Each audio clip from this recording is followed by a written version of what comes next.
Comrades, yes, you see me in a jacket. I think this probably is the first time you've ever seen me in a jacket. It's an indication of the extreme respect I have for you and for this occasion. I will shortly be taking it off. I just couldn't bring myself to wear a tie. So I think this is a very, very important opportunity, because what we want to do and what we've been planning to do is to facilitate a discussion between the labor movement, within the labor movement, and the climate justice movement and components of that climate justice movement.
We call our energy democracy program. And so I echo Uta in thanking Richard for the extensive support he's given us.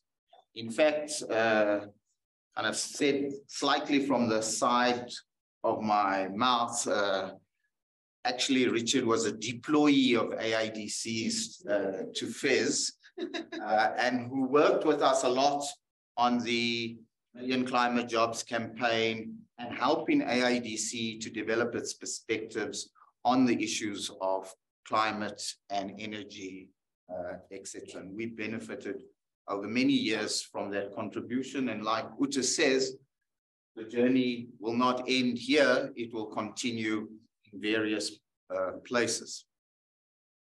I just want to take a moment to explain how AIDC comes to this work, because I think it'll talk to some of the objectives that we have for this meeting and how we go forward. And the first point to make is that AIDC is what we call ourselves an activist think tank. In other words, we work around trying to understand contexts that we are in, particularly the political economy, socio-economy, ecological context. And we work with movements. And it's always been our perspective that transformation is going to be an outcome of mobilized and organized social movements, in which I include centrally the labor movement. And it's not going to be institutions with great ideas or not great ideas that are going to have much impact. It's the ideas rooted in organizing, mobilizing, and struggling together. And so as AIDC, our central focus and mission, if you like, is building alliances for a wage-led, low-carbon transformation. Building alliances for a wage-led, low-carbon development path. That's the central focus of AIDC. And in that work, we started to realize the importance of integrating what Uta has called the ecological transformation, the ecological crisis of the capitalist system. So we took our point of departure, Comrade Zweli, from COSATU in 2011, when it authored its climate policy, in which it highlighted that it is capitalism and the constant and incessant and expanding desire, need to accumulate more and more that creates the ecological crisis by putting the system against the finite boundaries of the planet. And it's in this context that we came to understand the nature of the climate crisis and why, when we are struggling for justice on so many fronts in relation to capitalism, not least the exploitation of labor, that it was critical to integrate this dimension of capitalism into our program. That is not just about the exploitation of labor that capitalism is responsible for, but it is also about the expropriation of nature that creates or attempts to create the basis for the reproduction of capitalism itself. And it's in that context that understanding capitalism as the source of the climate crisis and the broader ecological crisis, that we understood that we needed a working class perspective towards the climate crisis and the broader ecological crisis. And it's in that context that we authored or pioneered the notion of climate jobs. In other words, we had an economic crisis in this country, and we have an ecological crisis, and we need a solution to both. Not one against the other or one or the other, but we needed to deal fundamentally with the exploitation of labor, the precarity of labor, the mass unemployment that we had, and that to approach the climate question simply as a looming disaster was not going to be sufficient to mobilize working class people, whether in unions or in popular organizations, etc. So climate jobs, not green jobs, climate jobs as jobs that help to bring down our emissions of greenhouse gases, jobs in renewable energy, jobs in advancing and building public transport, jobs in retrofitting our buildings to be energy efficient, jobs in agroecology and livelihoods in agroecology, and so on and so forth, are climate jobs because they directly help to bring down the emissions of greenhouse gases. And for us and for those from a wide range of movements, COSATU and other federations that authored the climate jobs perspective and campaign, those jobs were primarily public jobs.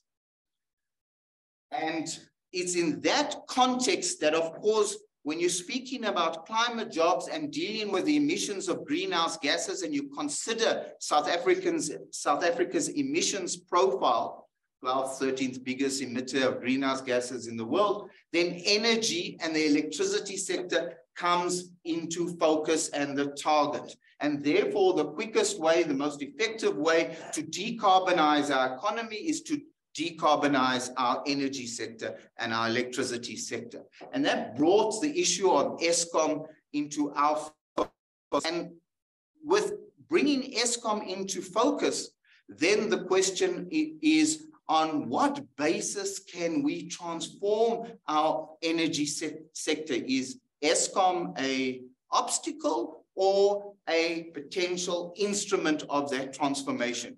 And that question was posed to us by comrades from NUMSA when, I don't know when, 2012 or earlier, I think, when they came up with the notion of socially owned renewable energy, when they alerted us to the danger of independent power producers and independent, the REI4P, etc., which some of us embraced as, here's the transition now. Now we are getting into building the renewable energy.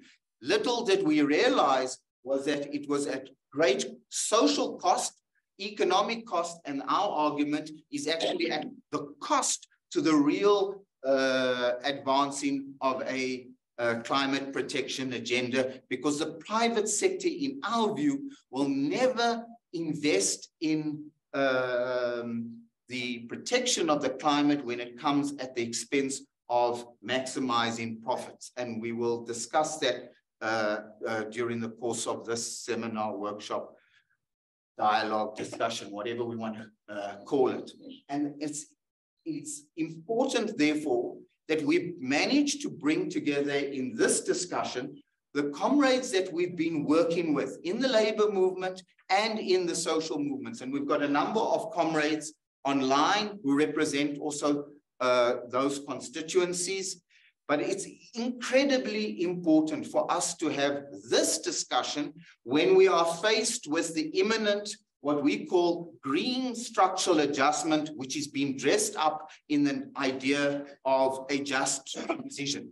And if we don't understand that actually there's a privatization and austerity agenda being driven under the cloak of defending the climate and advancing a just transition, then we are going to find ourselves in a terrible, terrible mess. And it's important in this context, therefore, that labor and the climate justice movement and the social movements find each other and develop a common agenda, not simply for energy transition, but for that socio-ecological transformation that Uta talks about, because it's the stalled transition that was promised by the end of apartheid. It's that transformation of the land. It's the transformation of society to overcome the extreme inequality, poverty, mass unemployment that we have. And that's how I think we can consider taking back the just transition. It is taking it back by advancing a much wider, broader sense of what the just transition actually entails and requires in terms of perspective, program, and strategy. So we are hoping through the discussion, starting with a discussion on just energy transition partnership, which we're getting more and more details about, and we've got a panel that will speak to that. Through a discussion on the role of Eskom, and we've got another panel that will deal with that. And then lastly, debating what is the pathway to an energy transition and climate protection? What road must we travel? And we have a final panel that will discuss that. And we are hoping that the panelists are seen by you as simply the appetizers to get us discussing and debating together, because that's the point of today's discussion. We had the opportunity, comrades, 1 or 2 months ago, or 3 months ago, I can't remember, when we brought together under the hammer of extreme levels of load shedding, and where capital and the state were using it to advance that it's only the private sector that can deal with load shedding.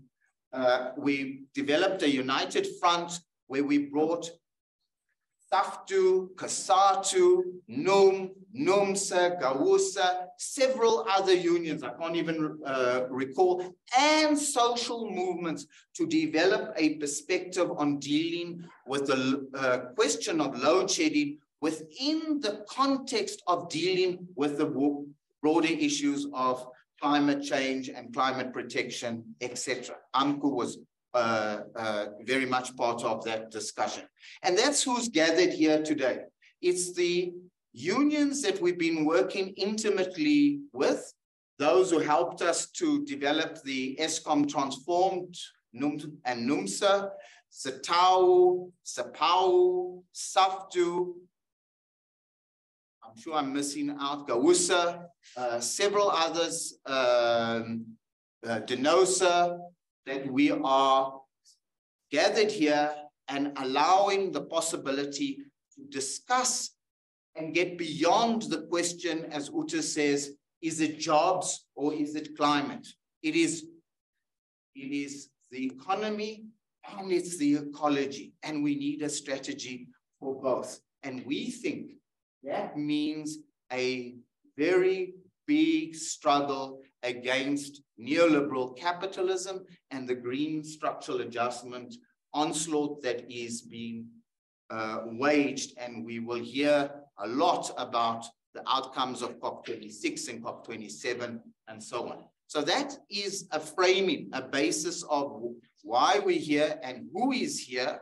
And we hope that we will use this opportunity so that we can really build the alliances and fashion a working class strategy to deal with the energy and climate crisis and the broader social crisis that we face in this country. Thank you very much. Mandla.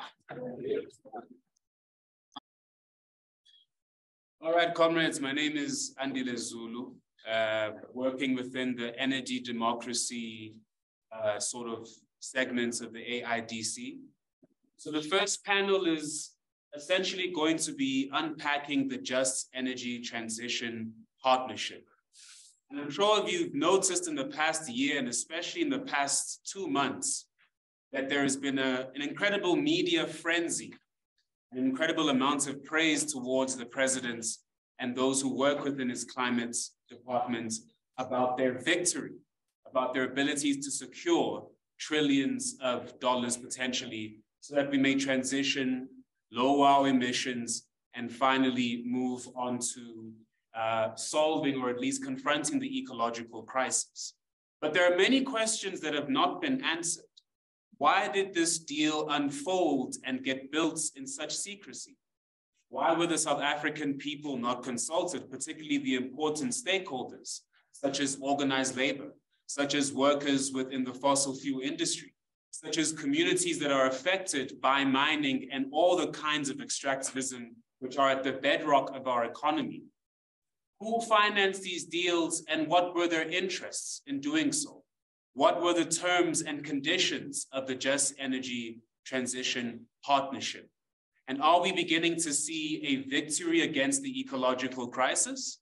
Or are we beginning to see a repeat of those policies that devastated the continent in the 80s under the guise of trying to solve the climate crisis? As Brian said, are we beginning to see green structural adjustment?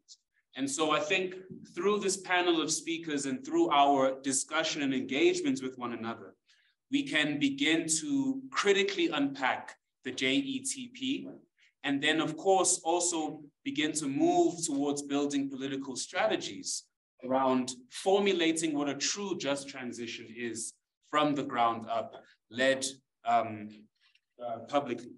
So firstly, we'll have Jaco from the AIDC. He is the Economic Justice Program Officer, and he is also supporting our work within energy democracy. My name is Jaco from the AIDC, and I just want to do a quick presentation, just to kind of frame the discussion for the session in a way, and also to highlight a few critical points that I think we should pick up on as we go along.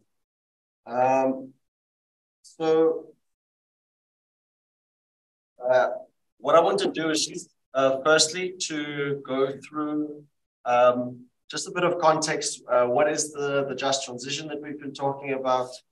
Brian and Uta have covered that mostly, so I'll go through that quickly.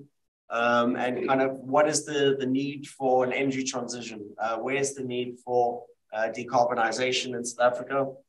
And then I want to talk about what is, sorry, Just Energy Transition Partnership, and what is the investment plan, the JETP and JETIP, and why are those important?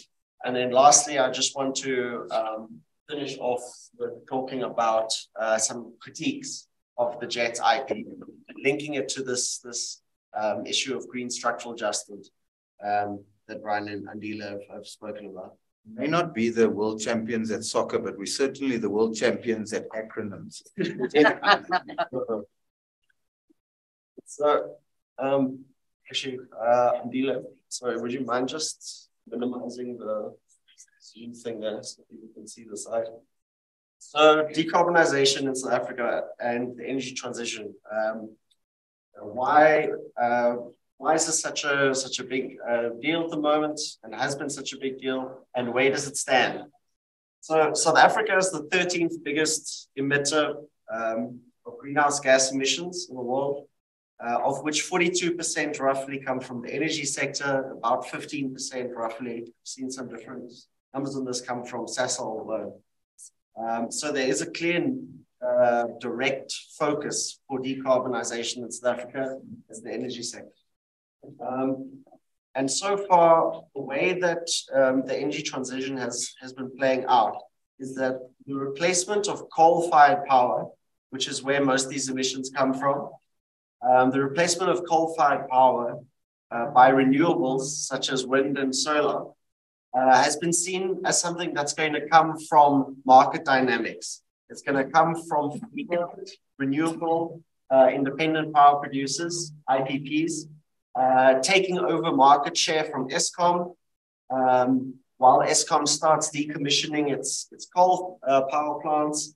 It unbundles and it kind of loses its monopoly on the energy sector. That's the kind of picture that has been put forward. It's a kind of, in very broad strokes, the path that we've been put on. With the idea being that this transition is almost, as long as the kind of current policy proposals like the unbundling plan for Eskom, the roadmap for Eskom, and the just energy transition investment plan, as long as those are followed, this is kind of what's going to happen, and coal will just kind of gradually be phased out with decommissioning, and renewables will start coming in because that's where the private sector is going to be wanting to invest. There's been a move in this process towards also changing the way the energy sector and tariffs are structured, move further and further away from the idea that energy could be a public utility or something like that, and that it should be provided at the lowest cost as possible, and a move towards this idea that the energy sector should basically be a market, an energy market, and that energy tariffs should be cost reflective, not kind of pushed down by the energy utility for whatever reasons. Tariffs should be cost reflective, so that they don't put extra costs on power producers or on Eskom or on the state. And what this cost reflective tariffs means, it's a bit of a misleading term. And I think it's important to know that, though, that when they say cost reflective tariffs, that cost doesn't just include the cost of producing the electricity, but it also includes a reasonable rate of profit on top of that cost. So when you see in the legislation that's been put forward to amend the Electricity Regulation Act and the energy pricing policy, when they talk about moving towards cost reflective tariffs, they mean that the price you should pay for electricity when you put it in your meter should include all of the costs of making that electricity and a good, healthy profit margin for the producer. So in terms of energy supply, there's lots of promise. We hear that you know, the bid window process for getting new renewable power online, it's starting to get running again. We hear that when they raised the licensing cap for generation projects to 100 megawatts, that has unlocked all of the this kind of pent-up investment, that there's now 6 gigawatts of power that's in the pipeline just from raising that cap, and so on and so on. But there's big problems in terms of implementation. For one, the last bid window period, where new renewable power, it's basically where tenders are put out for new renewable power. Of the number now, 20 something successful bids, only 5 have managed to reach financial close, which means that only 5 have been able to get the funding they need from banks and financial institutions in order to be able to go ahead. So there's problems with that rollout. And there's also big problems in terms of the grid capacity, the electricity infrastructure in the country. So historically, all of the power generation, most of the power generation in the country has been in the Mpumalanga region. But now the areas that have the biggest potential for renewables, they're more in the Northern Cape and other parts of the country, not in the Mpumalanga. So there's a kind of a bottleneck where even though they want to build more renewables in the Northern Cape, they can't until the grid is upgraded. And that's going to be very expensive. That's billions and billions of rand over the next 10 years to enable that to take place. Other problem of the transition at the moment is that there's a massive threat of job losses from the decommissioning of Eskom's coal fleet. The last number I looked at was 124,000 direct jobs from the decommissioning of coal fleet I think it's by 2030. And that's direct jobs. So that doesn't include all of the jobs that support those coal-fired power stations.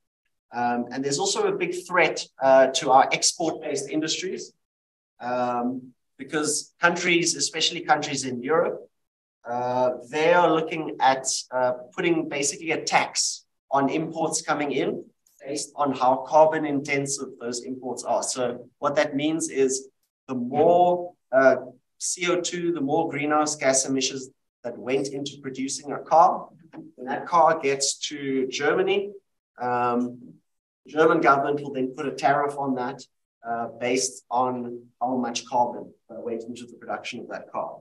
And almost all of our energy, 90% of our energy comes from fossil fuels. So for a lot of our export industry, this is going to be a big problem. And this is something that it's a kind of an imperative for decarbonizing the economy. Then just to go through the last two quickly, there's also problems in that the possibility of the power that's being made by Eskom's power stations, that kind of stable base of power being replaced by renewables, that's still a question that doesn't have a clear answer. Is it going to be gas that steps in to replace that kind of stable power generation to provide on-demand power for when renewables aren't making electricity? Is it going to be massive battery storage facilities? What is it going to be? Is it going to be diesel? And that's a problem that needs a lot of investment to solve, just like the of the transmission grid. So those are just some kind of broad overview where we stand. What are some of the issues now? So I'm not going to go too much into this. We covered it, I think. But just want to re-emphasize this idea of a just transition is something that originally came from the labor movement. And the South African labor movement has been very progressive and really ahead of the curve in terms of developing a set of demands and a framework for just transition, calling for really a kind of a radical approach to how we should manage these challenges from over a decade ago, including the replacement of coal with a state-owned diversified energy mix, low carbon reindustrialization for decent jobs that replace the jobs lost in coal and other fossil fuel industries. And in terms of finance, a recognition of international climate debt and climate reparations, that we shouldn't be taking out loans to finance decarbonization. We should be pushing for countries to give us grants, because those countries have been countries in the global north, been the historical polluters. But the way this is played out now is obviously quite different from the original just transition demands. The just energy transition framework from this year, it's kind of a very diluted version of a lot of those original demands. The consultations in developing that framework haven't really been very in-depth. They have been superficial. There's lots of worries about this low carbon reindustrialization because there's we're seeing very low investment in local renewable manufacturing. As far as I know, we have one plant that assembles solar panels, and we have no plants at the moment that manufacture or assemble wind turbines. I believe there was one plant that used to manufacture and then it closed down. And so really the kind of job creation from renewable IPPs at the moment is coming in terms of temporary jobs, construction jobs, and things like that. There's also really a worry about what's happening at these power plants that are now coming up to decommissioning, like Hendrina and Kumati, which are supposed to be the kind of models for how the just transition can happen. But, you know, workers there have said they don't know what's really going on, what's going to happen to their jobs. And it's really kind of unclear the extent to which, especially Eskom's promises for these plants, if that is going to take place. And similarly for the areas and municipalities that rely on coal at the moment, like Imalahleni, there's little signs that there's kind of a concrete, coherent development strategy that was democratically developed and implemented by kind of all arms of national down to local. And bigger discussions on the just transition, like what about public transport? What about recycling, broader climate jobs, all these other things that matter for our country's decarbonization. All of that has been kind of left in the background. And the idea of a state taking a leading role, especially so. We've seen austerity really hitting hard in the last few years, state budgets being cut. It's completely out of the conversation. So now just to get to this issue, the main issue of this panel is the JET-P and JET-IP. What are those? How do they fit into this context that I've just spoken about?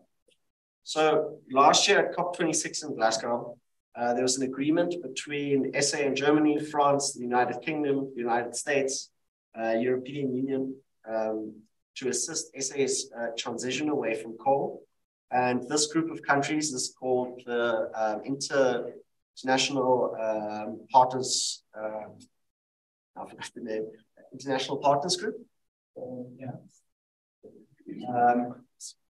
And through this, $8.5 billion has been pledged in support of our just energy transition, with kind of strong promises, or maybe kind of promises is maybe even too strong, but that they said that this was something that would be used to protect workers, enable low carbon reindustrialization, mine rehabilitation, economic diversification, so on and so on. And this group of countries and this initial pledge that falls under the JET-P, Just Energy Transition Partnership. So now if we're saying JET-P, that means this group of countries and this initial support that's been pledged to our energy transition. Now at COP27 in Egypt, in preparation for this COP, South Africa prepared a 5-year JET investment plan outlining how that 8.5 billion will be allocated, talking a little bit about the makeup, like what kinds of finance is that 8.5 billion, and where future finance will be needed, and so on and so on. So it's kind of laying out where the state thinks that capital needs to be allocated in the next 5 years to achieve this just energy transition, according to the work of the framework. This is just kind of a picture to maybe show visually how that works. So you have the international partner group, and then the international partner group, those countries at the top, along with South Africa, established the JP Secretariat, which helped with kind of technical work around this, developing this investment plan. And the government set up the Presidential Climate Finance Task Team, and together they developed this investment plan over the course of the last year and released recently. So moving on to the kind of the content of this Just Energy Transition Investment Plan, and you can download the full document off the government website if you want to look at it. A lot of this is just going to be kind of cut directly from it. So in total, this document, the investment plan, says that around about 1.5 trillion rand will be needed over the next few years in order to carry out this investment plan. And then of this, 1.5 trillion, which is around 97 billion US dollars, 8.5 billion US is going to be allocated now in the short term for all of the various investment priorities in the plan. The infrastructure, planning and implementation capacity, skills development, economic diversification, social investment, and so on. And just, you might note already that skills development is quite small for, it's supposed to be a just energy transition investment plan. We'll get into that later. So what is this funding made up of? Well, it's mostly loans. There's 8.5 billion from the IPG, only 2.7%.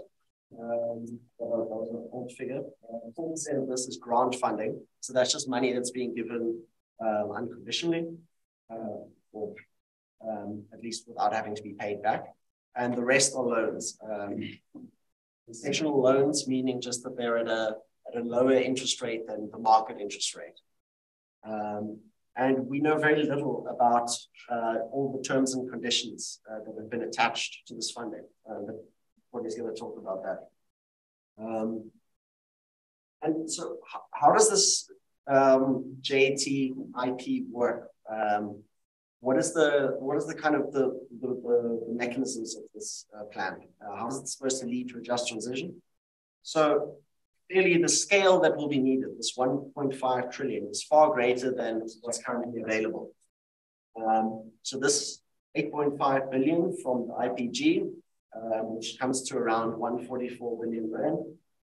The plan in this investment in the JAT IP is to leverage this 144 billion that we have committed now, invest it kind of strategically, and then leverage that in order to open up more investment, especially from private sources, into all of the priority areas. So this other 1.36 billion investment that's outstanding, this will kind of come from largely the private sector and from development finance institutions, such as the African Development Bank or Development Bank South Africa, or Industrial Development Corporation, or large international development finance institutions. This kind of initial 144 billion rand, 8.5 billion, this is a stepping stone. So just to read here from the document itself, the scale of need is far greater than the initial financial offer, and therefore the JAT IP seeks to identify how this initial offer can support a sequencing and scaling of activities that attract, leverage, and crowd in larger financing from the domestic and international public and private sources. It also assumes that many areas identified for low carbon investment will be attractive to the private sector, and thus suggests that strategically deployed concessional and public finance can leverage such private investment. So just to kind of make sense of that, sometimes when people talk about this, they're a bit confused and they see it as 1.5 trillion investment, meaning the state is going to be putting in 1.5 trillion. Or this is kind of loans that's going into a big pot, which is then going to be allocated out by the state or partnership or whatever, but that's not really the case. The idea is that this initial batch of money, this is going to be used to open up and encourage the rest of the investment to come in. That's the kind of mechanism in the investment plan. This is just also from the document to show the projected funding needs and availability. So you see there in electricity, there's around 115 billion, right, has been put forward in the initial offer. 500 billion is going to come from the private sector, 100 billion from development finance institutions, and then it's 315 outstanding that needs to still materialize. The other two are energy vehicle manufacturing and green hydrogen, but I'm going to skip over those maybe up in discussion. Mostly focusing on energy. So what is the money being used for, especially this initial allocation? So the biggest focus right now is on infrastructure investment in Eskom, and especially Eskom's transmission. The part of Eskom that manages the moving of electricity across the country, that also takes care of, for example, power purchase agreements, where there's a producer in one part of the country and then another part of the country. And in the future, when unbundling has kind of fully taken place and Eskom transmission is kind of this market middleman, which is what unbundling puts forward, then that will also be part of its task. So a lot of the investment is going to go into Eskom transmission, and it will be used in order to upgrade the electricity grid, to build the new lines that need to be built, pay for all of the new, whatever systems need to be put in place to balance the grid from having more renewables, and so on and so on. There's some other investments in green hydrogen and vehicle manufacturing, but not gonna get into that. Sorry.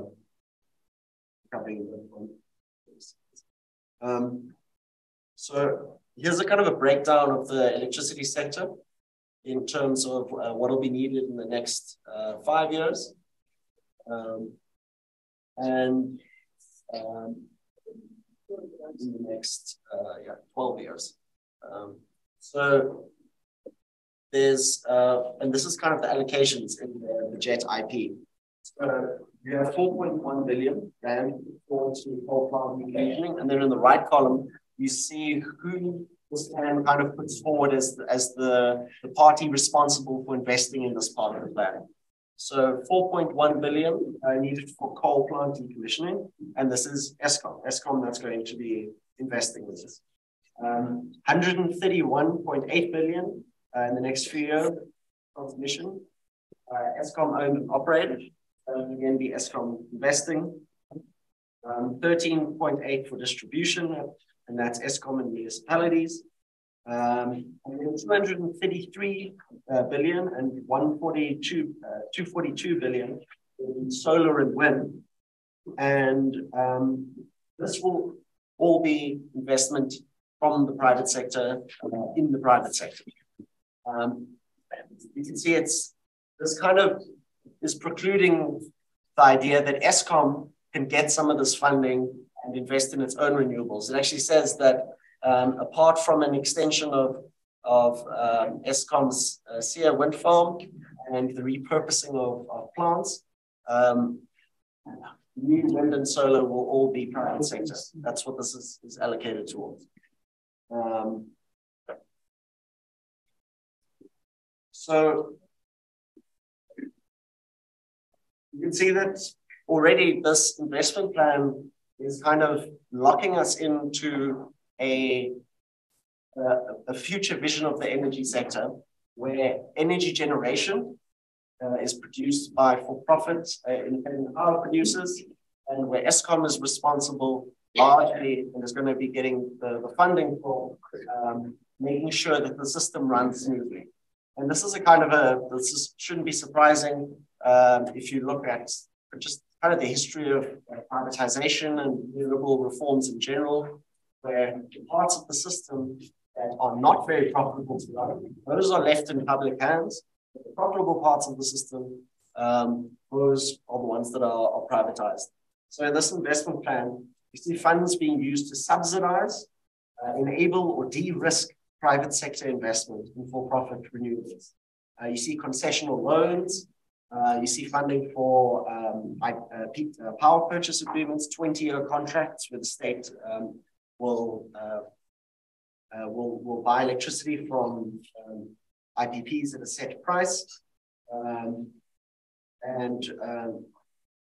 Yeah, so this is going to turn what is essentially a lot of the money to Eskom will be loans. So that's state loans, and it's going to be state loans. The state has to pay back the interest, and it's going to be used to allow private investment and to support a very profitable private sector in new IPPs. At the same time, there is additional funding put aside in order to support localization. There's 1.6 billion rand, this whole package of 1.5 trillion. Only 1.6 billion of that is put aside to support manufacturing and localizing the clean energy value chain. This is very worrying because the kind of discourse, the language of the just transition is the promise has always been, okay, coal jobs will be lost, but where will they be replaced? They'll be replaced in the manufacturing of renewable components, because we know installation are temporary jobs, but manufacturing, you can build a local industry, connect, linkages to other parts of the economy. You can have a kind of a green industrialization, which can then absorb these jobs. Because again, just the installation and running of renewable IPPs, that is not going to provide for decent jobs, decent permanent jobs at the scale needed. So this 1.6 billion put aside is very, very worrying. I'm told I need to move on. So just on this question of green structural adjustment that Brian and Andile mentioned, what does that mean? So this is a term that's been thrown around, especially in the last few years, when it comes to climate finance. So this is one definition. Green structural adjustment reduces adaptation to climate change to a question of infrastructure finance and government capacity building, reinscribing both causes and effects of uneven development while creating spatial fixes for over-accumulated northern capital in the global south. It's a very wordy thing, but the core thing that's getting here is that green structural adjustment is basically boiling down the issue of decarbonization to an issue of state infrastructure to support private investment, to crowd in that private investment while creating spatial fixes for northern capital. So basically, while creating profitable opportunities for capital in the global north to invest in the global south. And just to run through how far, excuse me, excuse me. Oh. So it's fine, it's taken care of. I was going to propose that we would take a few minutes and it's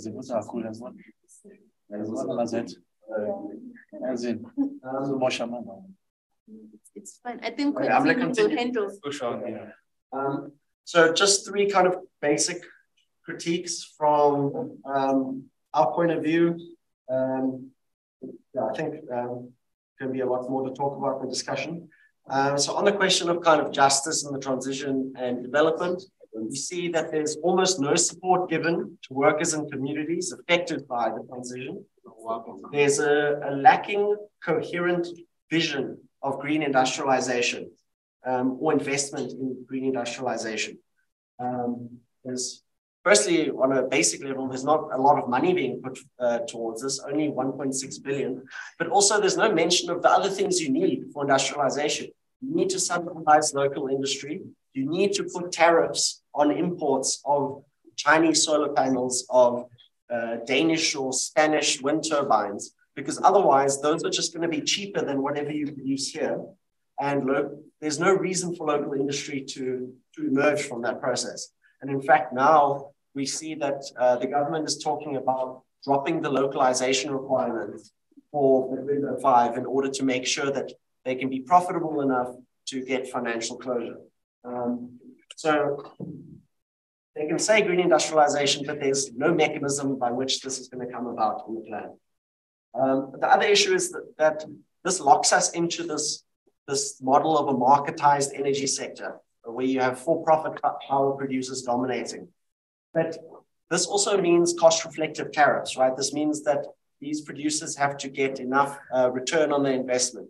And what does this mean for the end user? The end user is going to pay more for electricity. I mean, already we know how expensive electricity is. Eskom has applied for a 30% increase in order for their tariffs to be cost-reflective. So imagine what it's going to be in a kind of deregulated, more deregulated energy market. It's going to be disastrous. And energy poverty is going to seriously increase. And a fun fact, the JTIP talks about energy poverty as a problem of people not being connected to the grid. That's the framework, but it doesn't talk about energy poverty in terms of the cost of electricity, which is the real major driver. So in terms of Eskom and the state, this process will see Eskom's market share and revenues fall away as these renewables, which are being propped up by loans from private finance, from state-owned finance institutions.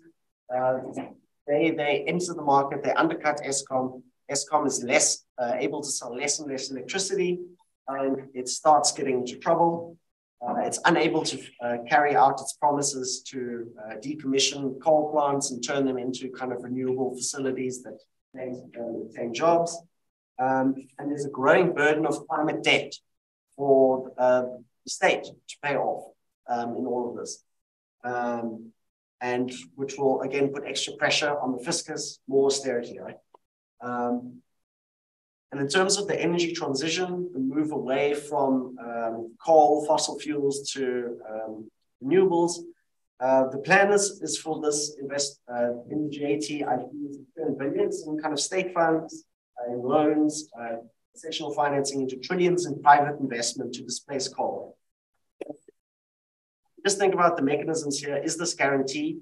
Only as long as the profitability returns on those investments are guaranteed. So the transition, move away towards an expanding amount of renewables in the energy mix is only going to happen under this model so long as that expansion investment in those renewables is profitable.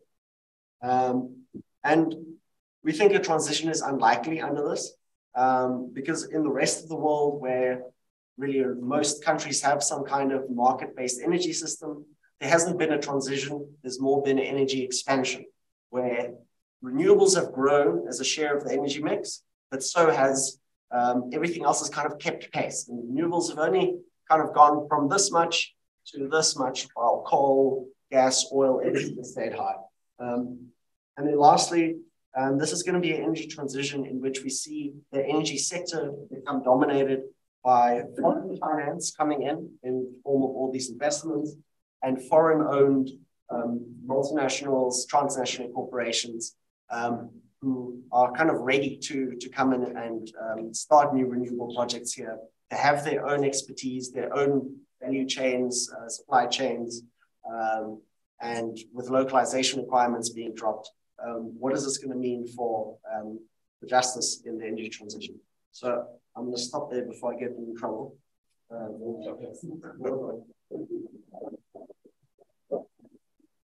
I will preamble by saying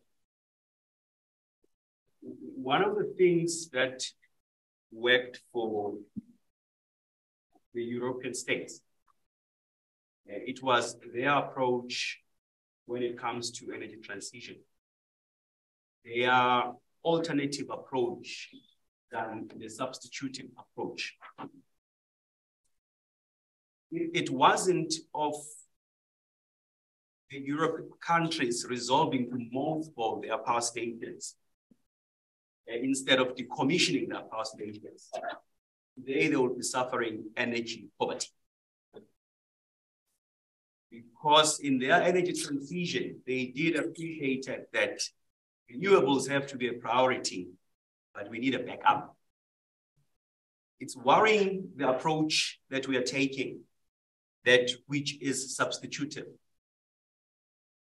We are no longer talking the language of mothballing of power station. We're talking of decommissioning of power station.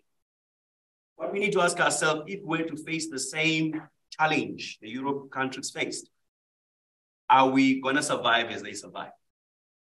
Or our approach is an approach that is going to serve the current agenda, but creating a long-term energy poverty. If we were to decommission of all our power stations, come 20 years down the line, some of us will no longer be there. And we face the same crisis Europe faced as a consequence of the war of Russia.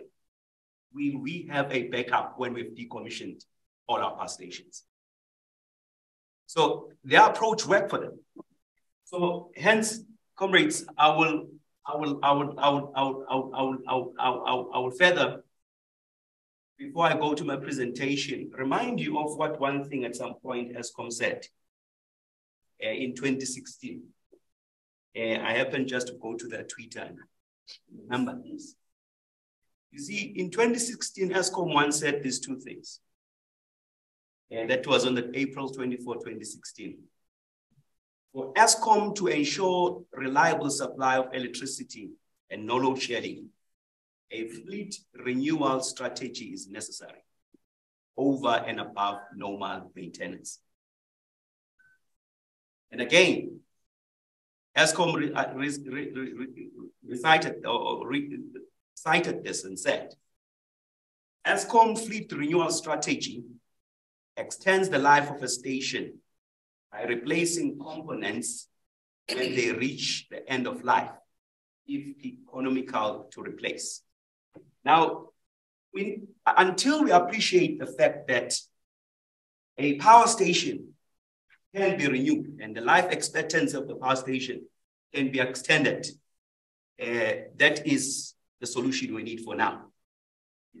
Because if we lose that, we will want to go for a good solution for our climate, but at the same time, which is not what we need now.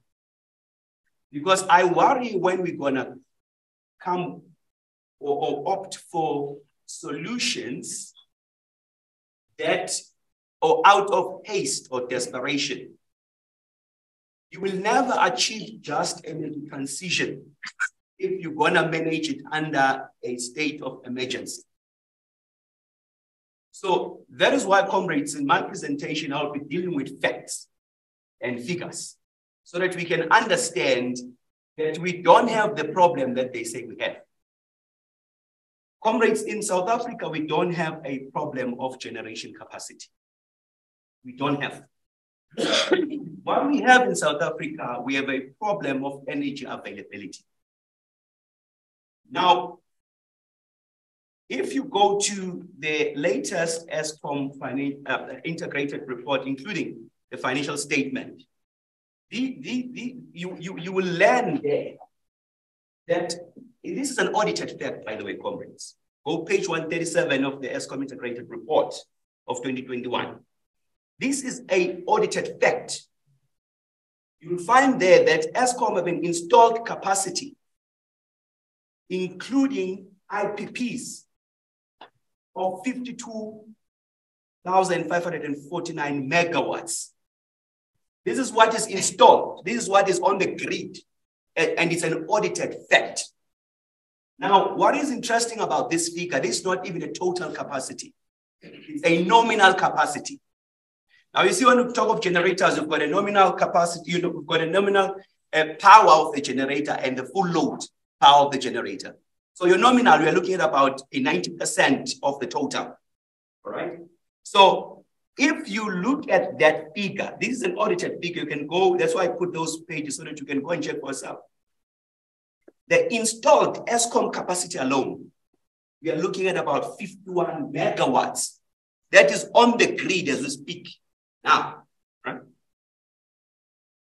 And the reality that we need to appreciate as well is that if you look at Eskom, if you take that total, or let me go and say the total of the IPPs that as an audited fact that are installed, you are looking at about 6,086 megawatts. Now, if you take that 6,086, you add it on the installed total capacity of Eskom of 51 megawatts, you will appreciate that including IPPs, when you look at the total power, with the full load capacity, you are looking at about 57 megawatts. And this is an audited fact. It's there. This is what we have. What I'm trying to say, comrades, I'm trying to demonstrate that we do not have a capacity problem. The problem that we have, how do we make sure that these 57 megawatts is reliable? Yeah. That is where the focus ought to be.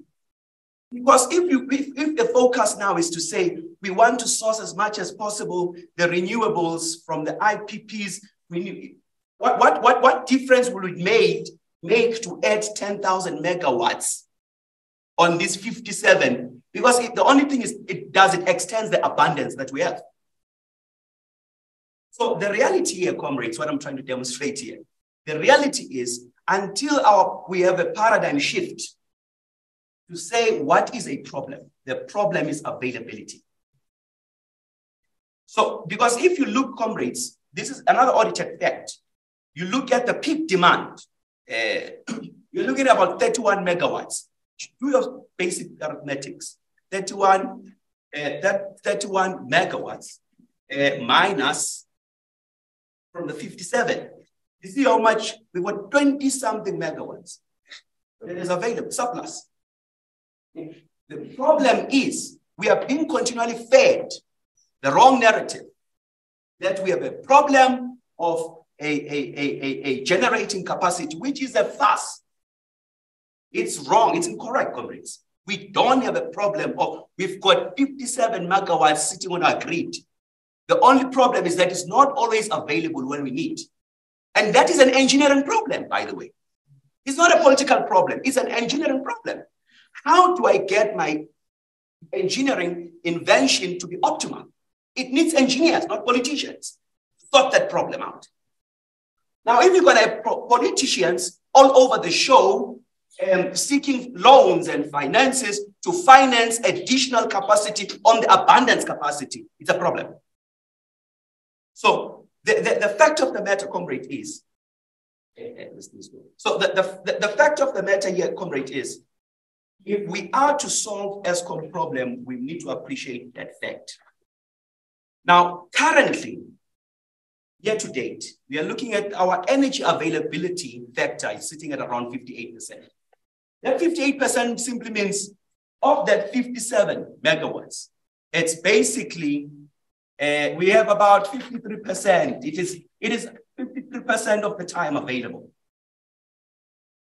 Not that it's decommissioned, it's there, it's just that it's having breakdowns. By the way, not all breakdowns are mechanical, some are simulated. I think the recent incident of a contractor who simulated a breakdown so that they can get remember, comrades, let me put it this way, predominantly Eskom maintenance is done by contractors. Now, these contractors, most of the time, their sole client is Eskom.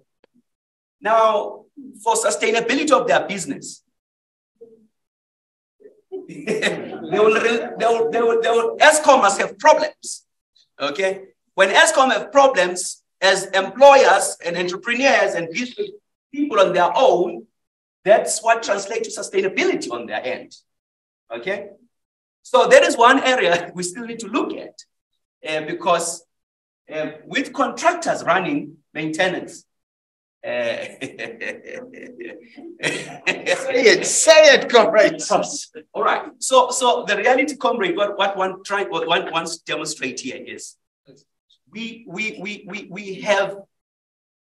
don't have a problem of generation. In other words, we don't need more IPPs. by the way. What we need to do is coming up with a solution. Now, Eskom, that's why I deliberately read that what Eskom once said in 2016. And by the way, this strategy was approved in 2016, and it was overtaken by political interest. Because this strategy was an engineering strategy. Because this strategy simply says, we just need to make sure that these mechanical solutions, which are engineering solutions, we just have to overhaul them, okay? Because this strategy was more about overhauling the power stations and replacing components. Because the reality is, in as much as the power station can have 50 years, but the more you do maintenance on it, like your car, you paid it for 5 years, but you took care of it, you're still taking care of yourself 15 years later. The life expectancy of that vehicle was all dependent on the maintenance and the commitment of maintenance towards that vehicle. So for 50 years, like Komati, it's being decommissioned because they say they breached life expectancy. Unless you are saying Komati, for 50 years was not done maintenance. It was like any mechanical solution. The more you maintain it, the more you replace components, whether you like it or not, inadvertently, the life expectancy gets to be extended. Inadvertently, it gets to be extended because it's a mechanical solution. So the reality here, comrades, what we really need to get into our mind and the paradigm shift that we need, ranging from us comrades to community out there, is that we don't tell us about generation capacity. Tell us about availability. You see, tell us as to how, if there were to be any capital that have to be injected, it's capital towards optimizing our plants. That is what we need. If there is a strategy that we need, we rather go to stage 2 for 12 months, but we know that we are executing fleet renewal strategy. Then there we're talking. Because, comrades, if we're gonna go for any other solution at this point, it's out of desperation. We're gonna go for renewables now and lose focus. And to get these power on the grid, you need to give yourself a minimum of 2 to 3 years. And within the 2 to 3 years, busy load shedding. Because we are not facing the problem. The problem is simple. The problem is an engineering problem. Politicians must back off. As engineers, we solve the problem. So now, comrades, one thing I want us to look at, another fact that the public is not aware of, including us workers, we're not aware of. You see, if you go and read the Eskom integrated report as well, these are facts, comrades. Now, in 2021, for nuclear, all right, to deliver megawatt hour, it cost at 105 rand to deliver that quantum of megawatt hours. All right. For coal, remember, this is in Eskom report. I'm just taking exactly the figures that are there. Repeat that. It's 105 rand per megawatt hour. All right. The quantum of megawatt hours. Right. It costed for the same quantum megawatt hours. Okay. It cost for coal, it cost 421 rands per megawatt hours. It's the same quantum of energy, right? So if you use basic arithmetics, so that means nuclear is 4 times less than coal. Take 421 and divide by 0.15. So in other words, nuclear is about 400% less, cheaper than coal. Basic arithmetics, all right? If you take that 105 and times it by 4, you're gonna get what? 420. So in other words, it's 4 times cheaper. But the very same coal that is expensive versus nuclear, look how cheap it is versus IPPs. Because because we have to separate these two things, comrade. There's nothing wrong with renewables as a solution, as an alternative. There's absolutely nothing wrong. But what is wrong? It's the IPPs. Because when you speak of the IPPs, you're talking of those contracts that are all about milking Eskom. When we talk of IPPs, we're not talking about renewables. We're talking about those transactions that are dubious. That is what we're talking about. Exactly. So look at these, comrades. Again, this is under page 68 of the Eskom integrated report.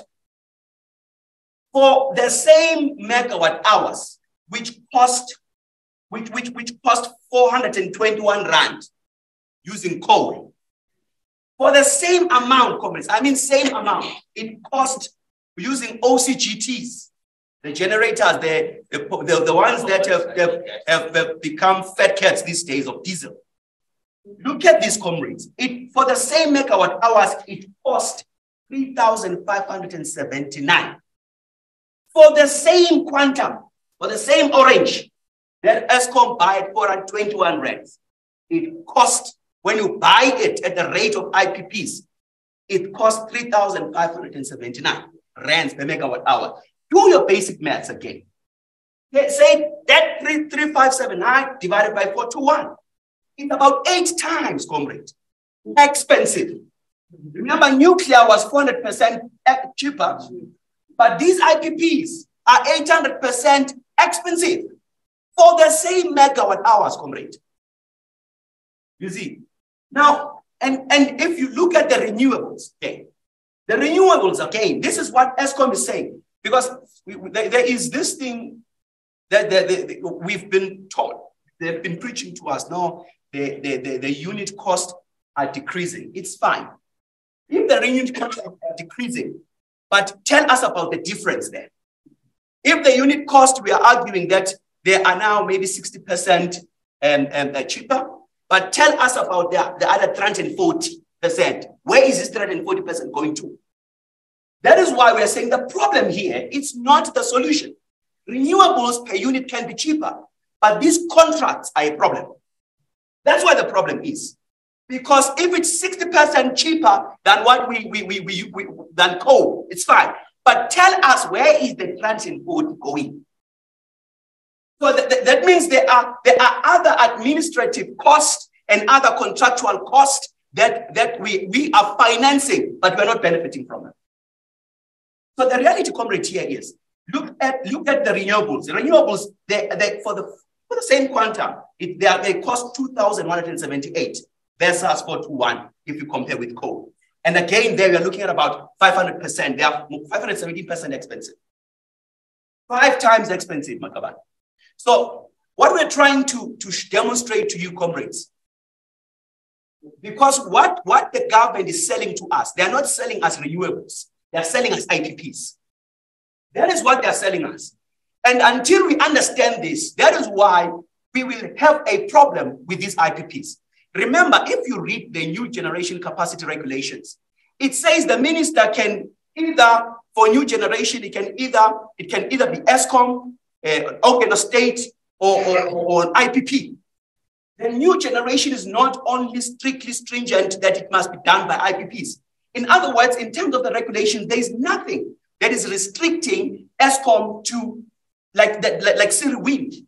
There is nothing that stops us as part of our fleet to introduce renewables. But because the interest is IPPs, not renewables, they will always prioritize renewables when Eskom is an option that can be utilized for new generation capacity. You see, that is where the problem we are facing, comrade. Maybe maybe let me try and subside. I think the 15 minutes is gone now.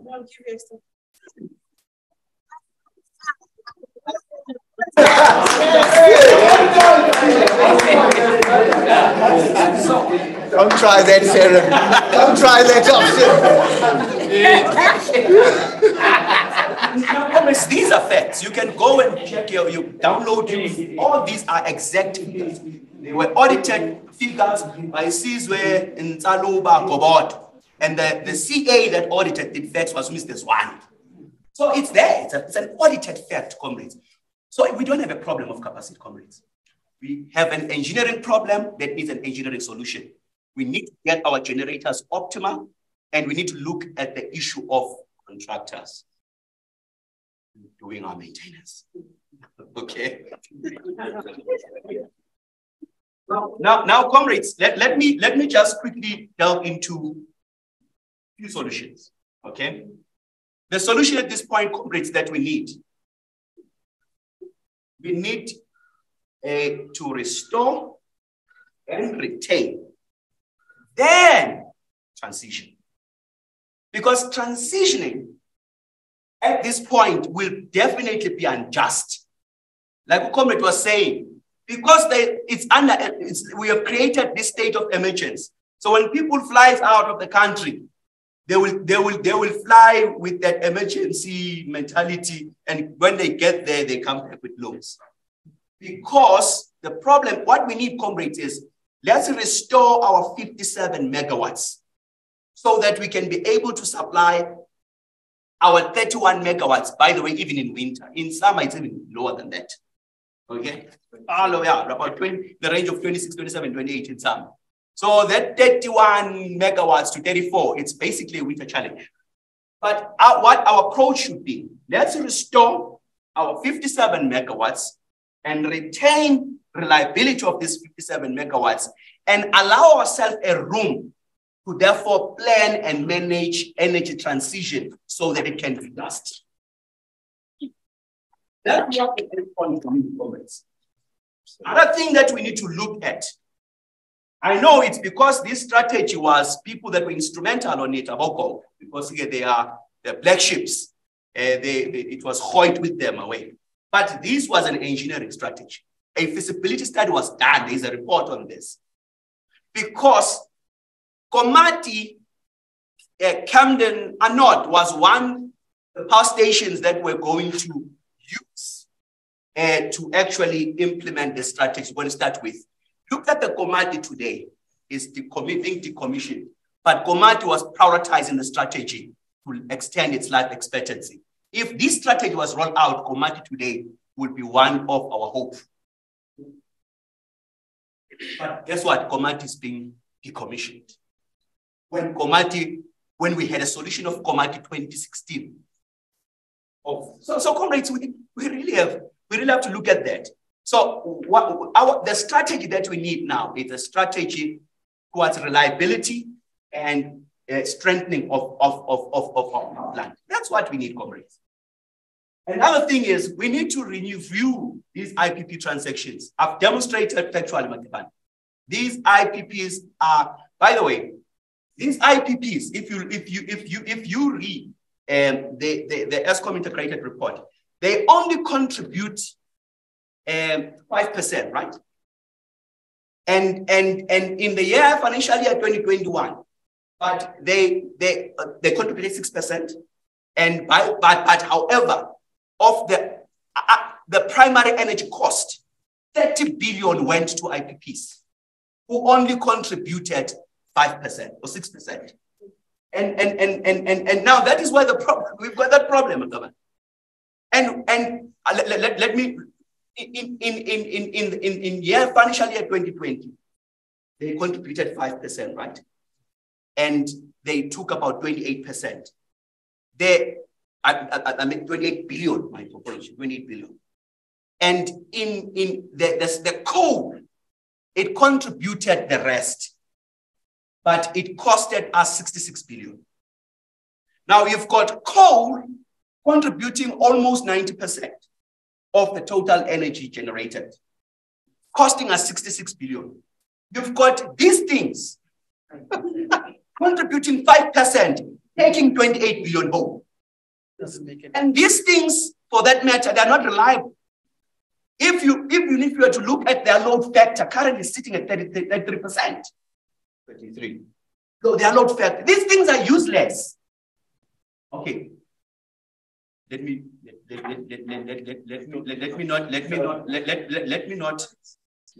rephrase this by saying at this current juncture, okay, the RPPs IPP contracts that we have are not serving to address our current challenge. But the renewable solutions, comrades, there's nothing wrong. There's absolutely nothing wrong with renewables. But as we all know, renewables cannot be a good base load. But we need it in our fleet because we need to contribute towards decarbonization. That we don't have to lose focus on that. Okay, but the reality that we are faced with here, the IPP transactions, not the technology of the IPPs, the IPP contracts are a problem. And the sad reality, comrades, is the following, is that Eskom behaves as if they cannot say no to the IPPs. And this is what they're telling the public, as if we can't say no. Once the Department of Energy and Minerals have appointed them, we must sign. And I want to read this as my parting shot, comrades. If you read the electricity regulation, new capacity, new generation capacity regulations, if you read regulation number 9, this is what it obligates the buyer, Eskom, to do. This is what the law requires. A power purchase agreement between the buyer and the IPP must meet the following requirements. A, value for money. Comrades, I've demonstrated to you. From inception, Eskom have audited reports. From inception, IPPs have never demonstrated value for money. But we are continually signing IPPs. When the law says, conclude it if you can demonstrate value for money. Can you justify that there is value for money if this thing cost 500%, if it's 500% expensive? There's no value for money there.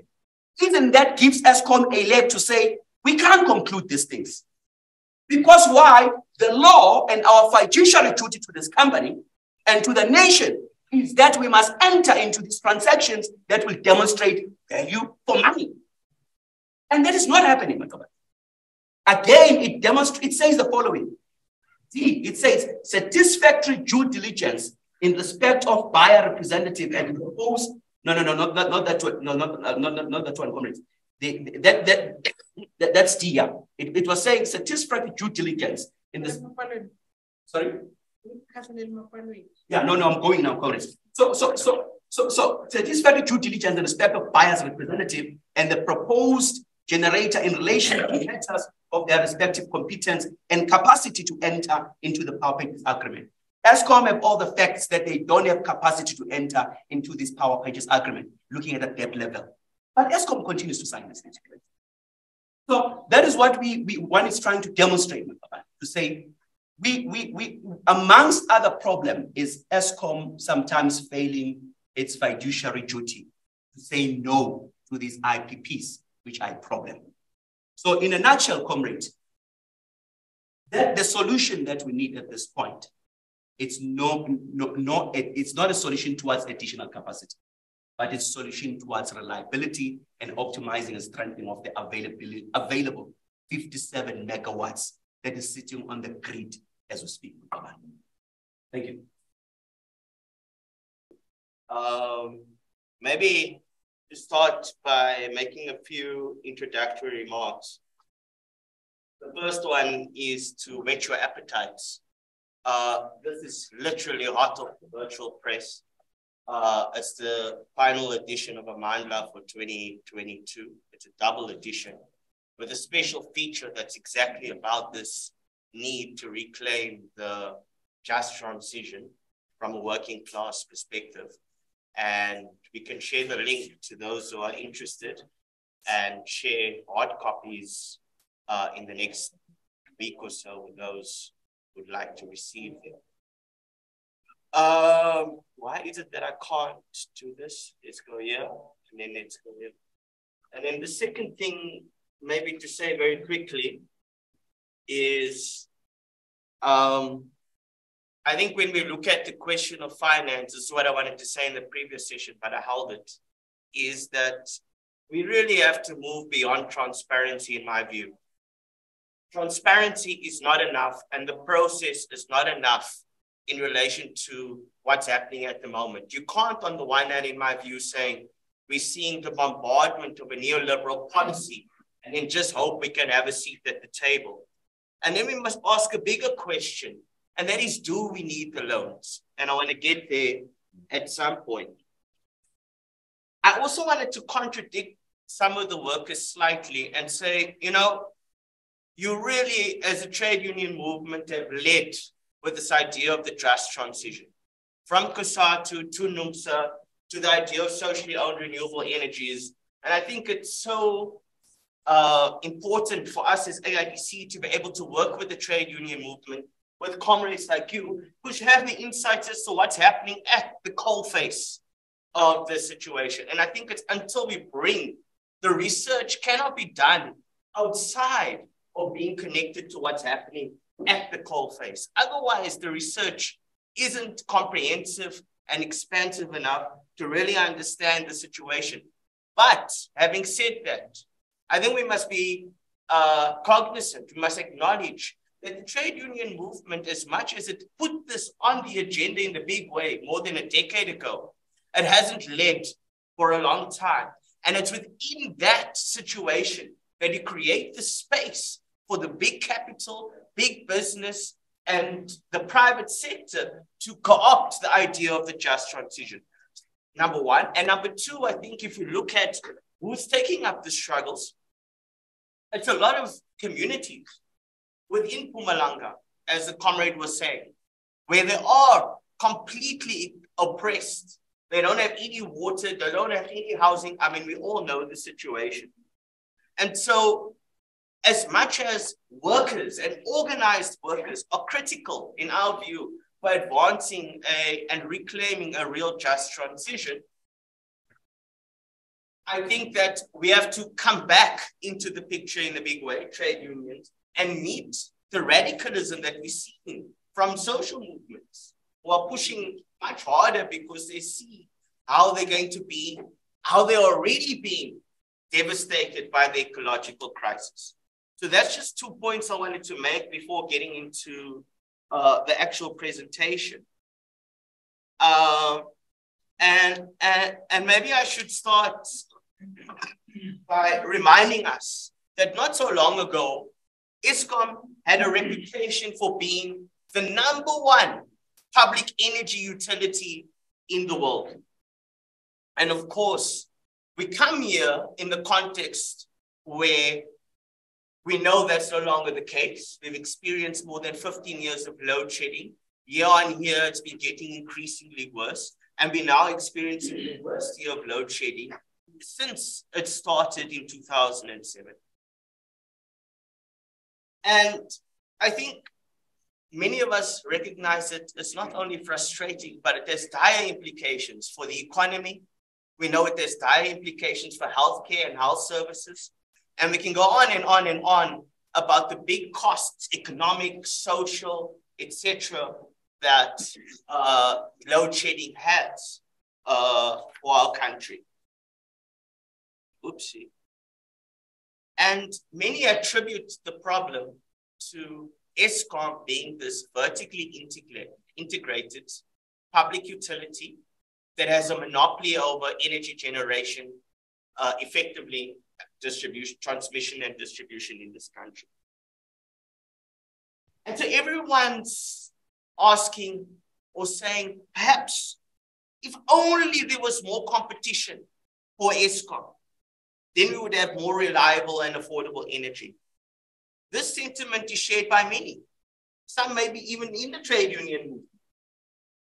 And it's in light of this that government's plan on the 25th of July this year was hailed by the broad public, but also by Eskom. Of course, it makes sense where we have the situation where we recognize that if we are not able to keep the lights on, everything goes bust. And so the idea that Ibrahim Patel argues that the priority must be to get as much electricity onto the grid as quickly as possible is the primary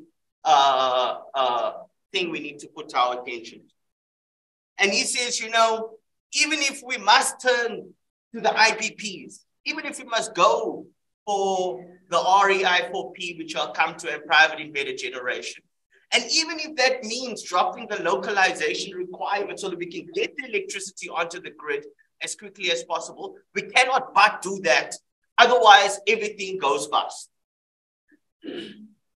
But of course, having said that, we have to situate the energy crisis within the broader crisis of the ecological crisis and the biggest challenge of our time. And South Africa is no small fish. We are amongst the most energy-intensive countries in the world, particularly when you look at how much energy as a percentage of GDP is produced. And the 13th biggest contributor of global greenhouse gas emissions.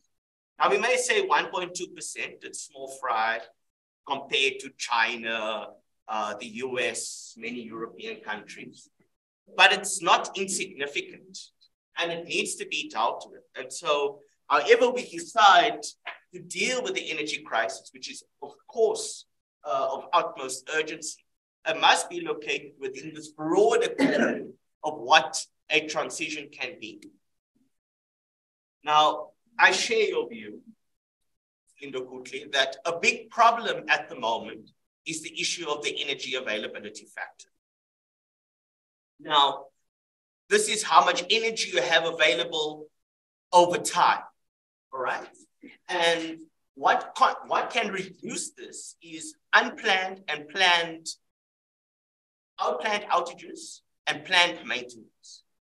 And when you look at it then, it's to give the question, you can see the energy availability factor in around 2016, 2017 was above 70%. And around 2011, it was about 86%. So there's been a rapid decline in the energy availability factor. And I think it's for a variety of reasons, in part because of the failure to service the fleet and maintain the fleet. But it then gets exacerbated, all right, because you're running the fleet too hard. So you're not restoring the fleet, you're running it harder. And then when you do restore it, you can't restore it in a deep way. You restore it just putting the plaster on so you can get it back onto the grid as quickly as possible. So you're not getting the deep maintenance that's required to effectively restore the fleet. And I want to come to this point a little bit later. But then in addition to that, when you're running this open cycle gas turbines and more diesel generation, etc., this also means you're running it very hard, which automatically results in when you're driving your car too fast and too hard all the time, you also mean maintenance challenges, right? So a couple of weeks ago, Eskom released a report to say it has approximately 14.9 gigawatts of energy due to unplanned breakdowns. More than 6 gigawatts was unplanned maintenance. And this is out of the 51 gigawatts that Silindokuhle speaks about. And within the context where we need in a range of, as I agree with, between 27 gigawatts in summer demand at peak and 32 gigawatts peak demand during winter. And so effectively, what we actually have on the grid is 6 gigawatts less than what is really required at peak. So this gives you a sense of how much unplanned outages there've been over time. And you can see that there's a massive increase in the level of unplanned outages. So this is really what leaves the energy gap in the country, or the big energy shortfall. Now, for us at AIDC, we think that you cannot simply conclude that the problems at Eskom in relation to its operational and financial challenges is due to it being a monopoly. Rather, we take a historical account to understand what political economic forces have been at play over time, contributing to these operational and financial crises. And primarily, we can go back to the 1980s, with the onset of the commercialization of Eskom and the shift from it operating on a fully public basis. And I think this is the issue that Kwesi speaks to in the previous session about what do we understand about this Eskom today, while it's supposedly a public entity, but it must operate as a private company. And this arises in 2001, when Eskom adopts the company, becomes part of the Companies Act. And this really becomes a major contradiction in that, on the one hand, you have this public utility who's supposed to provide energy to new people coming into the population, or people that have been previously excluded from getting energy, i.e. the electrification process. But the majority of the people who are supposed to get this energy are unemployed, don't have sufficient resources to be able to purchase electricity. And this happens, okay, I'll get there in a bit. So then you have this, you have the 1998 white paper on energy, which places a moratorium on Eskom building any new generative capacity, which it said at the time would result in load shedding by 2007. They predicted it. The president of the country, Thabo Mbeki, said, no, you're wrong, to which he later apologized. And when you have this adoption of the corporatization model in a more neoliberal economy, it also says all of this end users must be a full cost recovery model. But then we also recognize that when this shit hit the fan and the state recognized now load shedding is imminent, we need to do something, we see the build of Medupi and Kusile. And by the way, all of this information is in this very thick book. And then there's a shorter one, which says, what's wrong with Eskom, which is a Q&A. And we really recommend you going through these.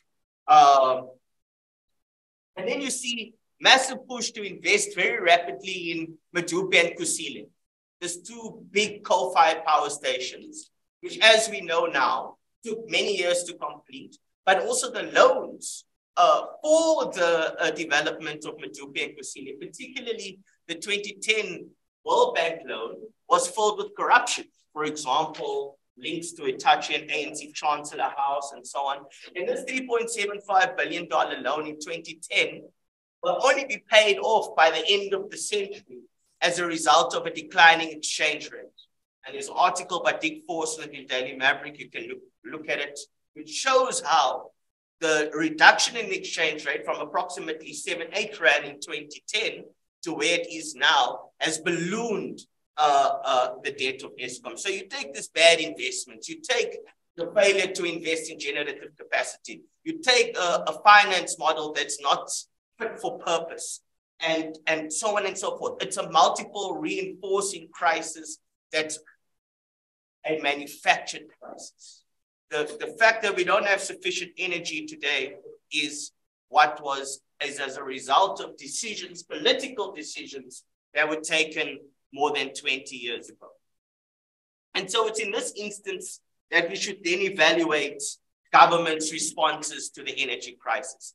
And this is an overview in what I take as the 5 primary interventions that the state is looking to implement based on the 25th of July speech by Cyril Ramaphosa.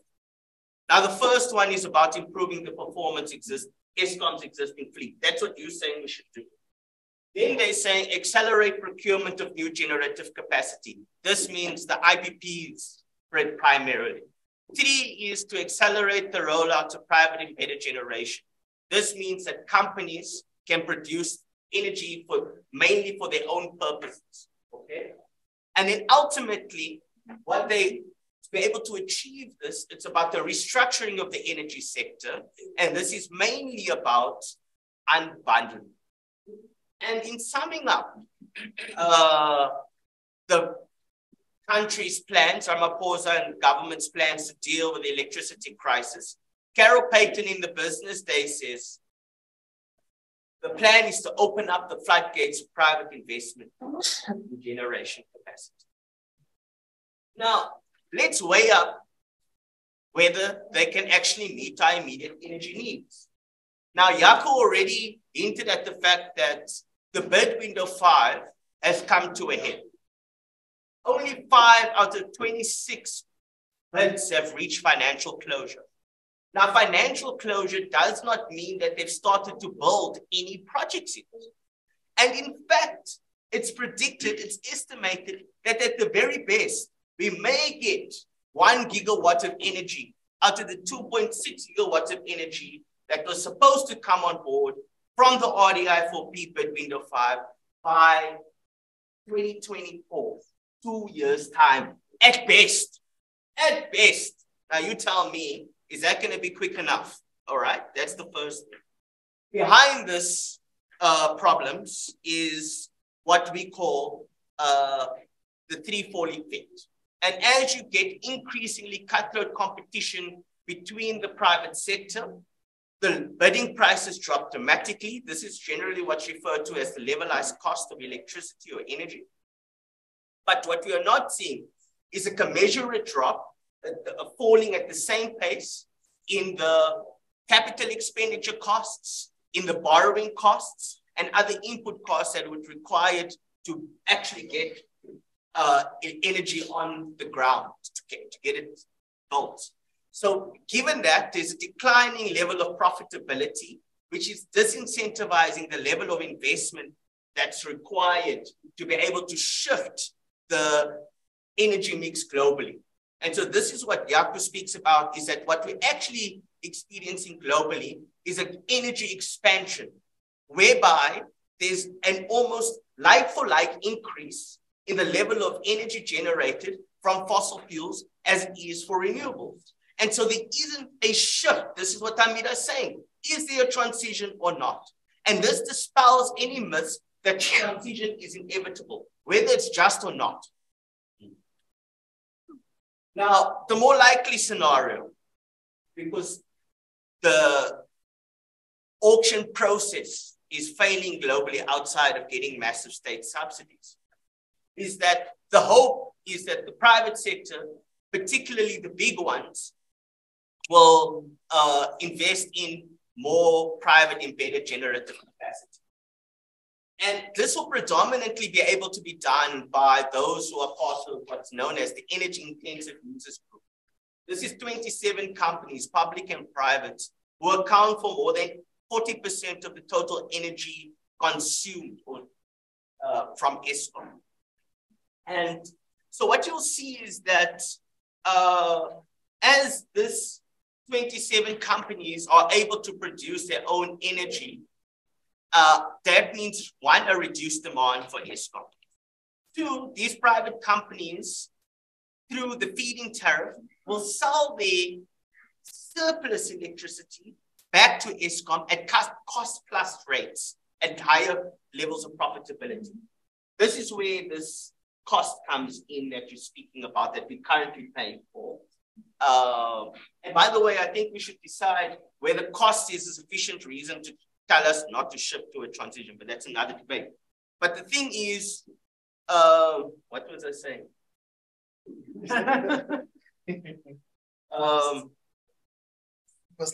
Being sold to us.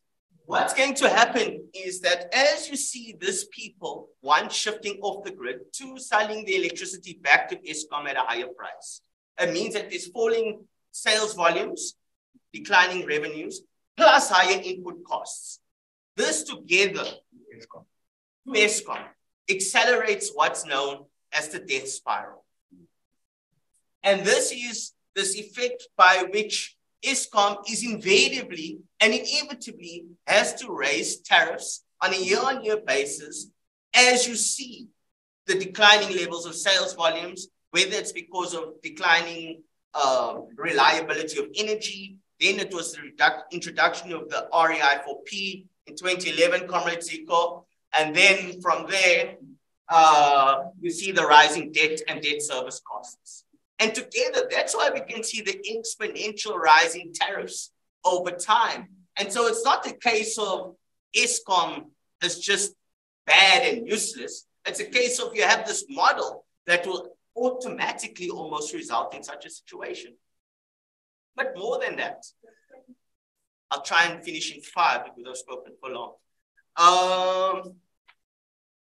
Not only will it not come on quick enough, not only will it accelerate the collapse of Eskom, effectively putting the entire energy system in this country in jeopardy, given that most of our energy is produced from Eskom at the moment. But there are a number of technical challenges. One of the main ones I want to highlight relates to the problem of intermittent energy and the consequences of that, which comes up in the form of variable capacity. And the capacity factor of renewables is not a like for like for other energy sources. So what the implications of that is that for every, while it varies, it's about 15 to 25% capacity factor for solar PV, depending on the conditions, and about 30 to 35% for wind, offshore higher and onshore lower, depending on the conditions. In comparison, a coal fleet in distress can have a capacity factor of about 50, 60%, and at normal operating times, 80%. Nuclear, 90 odd percent. So what that means is that the energy you get from coal runs, this is the dispatchable baseload argument, almost all the time, so you can guarantee you how much energy you're going to get when you need it. So what that means is that to displace the coal that we have now that's contributing to our energy mix, we need about 3 to 4 times as much renewable energies in terms of the gigawatts installed, all right? To get the actual amount of energy generated for us to consume. So if you install 3 gigawatts, let's say 3 gigawatts of renewable energies from solar PV, that can take up like 1 gigawatt of energy installed from coal. But there's also additional costs that's unaccounted for within this thing, that renewable energies have become the cheapest ever. And that's because that only takes into account how much it costs for energy once you actually have the system already built. So it doesn't take into account how much it actually costs to build the system and then what it will take to produce energy. So that relates to the building of the actual infrastructure, and that includes the capital expenditure costs, how much money you borrow to invest. And now in the context where we're seeing the Federal Reserve, the Bank of England, and central banks around the world hiking interest rates in the current inflation rate hike, that means higher costs. Now that we're seeing energy costs and transport costs increase, it means higher input costs, and so on and so forth. It doesn't include upgrading the grid. It doesn't include the balancing costs that would be required as you have higher levels of renewable energy penetration, etc. And so what it boils down to is that globally, we are not seeing a transition. And in fact, we are not even set for a decisive downward turn in emissions, and have increased, if you look at the Keeling curve, carbon emissions over the past 2 years, and doubled almost what was lost in 2020 during the period of a hard breakdown. So we're really not only putting our energy system at risk, we're putting the whole possibility of dealing with climate change at risk. Now, here's where I slightly differ from you, all right? I think the first and foremost thing that we need to do is to say we need to end the corporatization of Eskom and shift it back to a fully public, vertically integrated utility that doesn't have to operate on the basis of full cost recovery. All right, number 1. Number 2, I agree. Stop the reap, end private embedded generation. But now people want to know, but how are you going to get the electricity onto the grid quick enough? Now, unfortunately, my understanding is that we won't be able to service the fleet in a meaningful way unless we at the same time get increased installed capacity, all right? So what we need to do, in our view, at AIDC is to free up the financial space for Eskom to, 1, have generative capacity in renewable energies built, not through the IPPs, but through Eskom. And two, at the same time, then free up the space in terms of the electricity available, so we can now then take some of these power stations offline and do a deep, thorough service of these ones. And we can be selective and say, look, Tutuka, built in 1985, let's clean out the corruption and let's fix it there. It's not even one of the oldest fleets. So this idea that the oldest fleets are the worst performing ones is not true. It's not clear cut like that. There's a lot more nuance to it. And there's no necessarily technical challenges in our view to address this problem. Now, going back to the money question, going back to the loan question, do we need it? Or where do we get the money from? Now, in our view, this is not a comprehensive looking at where the resources can come from, but this is definitely low-hanging fruit. Now, currently, the government employees pension fund has 20% of Eskom's debt on its balance sheet. We are arguing that's 80 billion out of 400 billion rand. The government employees pension fund has just under 2.3 trillion rand in accumulated reserves. More than 60% of that is invested in this purple thing here. It shows the size of the Johannesburg Stock Exchange as the size of GDP. We are 3.3 times the size of the GDP, our financial economy. And this is heavily propped up by public money. And we are saying, look at the companies that's being invested in. These are all going against the interest of workers and dealing with the climate problem. So we're saying to workers in the public sector, we are saying to us together, you know what? Let's take this money and let's say to Eskom, you will take on your debt, but on condition you're in this corporate model. On condition you invest in the renewable energy capacity. We'll share the slides. On condition that you make sure that no worker or community is left behind in a transition. And in this way, comrades, we can, one, deal with our energy crisis. Two, put us on a realistic pathway to an energy transition in this country. Now, of course, the just transition is more about energy. That's a fact. We need to look at how we transform our transport systems, building public houses, all those things that you mentioned that's in this booklet here about where the jobs can be created in shifting to a low carbon economy. And that's why it's not first fix the fleet, then transition. No, let's be nuanced. Let's be, what's the word I'm looking for? Dialectical. All right.